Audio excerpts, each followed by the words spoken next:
पुन्हा 1500 रुपये. हो, मागच्या वेळी जसे तुम्हाला 1500 रुपये वाटप झाले त्याचप्रमाणे पुन्हा 1500 रुपये 21वा हप्ता वाटप. लाडक्या बहिणी प्रचंड खुश, आनंदाची बातमी. सर्वप्रथम आपल्या चॅनलवर तुम्ही बघत आहात त्यामुळे व्हिडिओला लाईक आणि चॅनल जरूर सबस्क्राईब करून घ्या.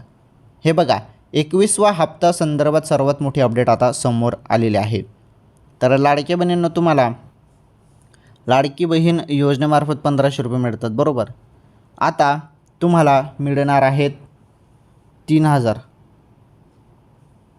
मिळणार असं पण बोलण्यात आलं आणि 21व्या हप्त्याचे 1500 रुपये मिळू शकतात. आता जी चर्चा चालली होती 3000 रुपयाची, तर ती 3000 रुपयाची चर्चा मला तर नाही वाटत मिळेल, म्हणून फक्त 21वा हप्ताच तुम्हाला मिळू शकतो आणि तो आता लवकरच तुमच्या खात्यामध्ये जमा होणार आहे. कारण आता वेळ झालेला आहे. मागील महिन्याचा हप्ता आहे तो मार्च महिन्याचा, त्यामुळे 21वा हप्ताच तुमच्या खात्यामध्ये वाटप होईल आणि या महिन्याच्या शेवटी हप्ता 100% खात्यात जमा होऊ शकतो.